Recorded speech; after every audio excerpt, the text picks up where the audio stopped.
পূজা দিলে কালীঘাটে পূজা হয়। সবাই বলে চাল তো চালই হয়, কিন্তু না, যখন দাওয়াত পেয়েছি তফাৎ পেয়েছি। দাওয়াত বেছে নেবে তো তফাৎ দেখতে পাবে। এই যে শুনছো, ওয়াটার ক্লিনার আনিয়েছো? আমি নিচ্ছি। এই তো মোবাইল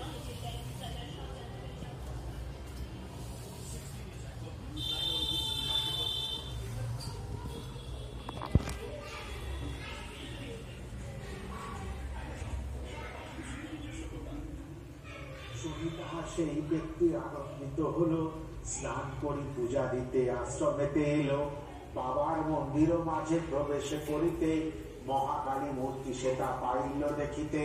ভাওয়ালের মহারাজ আশ্রমে আসিল, বাবার চরণে আসি প্রণাম করিল। বাবার তুলিয়া ফটো রাজা ফিরে যায়, ফটো দেখি ভক্তগণ আনন্দিত হয়। মহাপ্রয়াণের দিন হয় সমাগত ভক্ত। সে সময় মাস জ্যৈষ্ঠ গরমের দিন, 18 তারিখ, সেটা শনিবার দিন। একজন সাধু এলো সেই বারবিতে, লোকনাথ শিষ্য রাম কুমার নামেতে।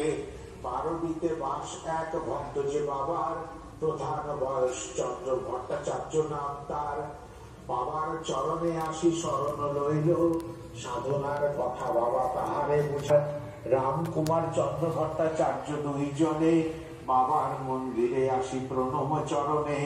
চন্দ্র ভট্টাচার্য বাবা বলেন ইঙ্গিতে, অপেক্ষা করো তুমি বসি বাহিরেতে। চন্দ্রকান্ত গিয়া তবে বাবারও আদেশে, মন্দির হইতে গিয়া বাহিরেতে বসে। মন্দিরেতে রামকুমার গুরুদেব শনে, নানা কথা আলোচনা করেন দুজনে। কিছুক্ষণ এই রূপ আলোচনা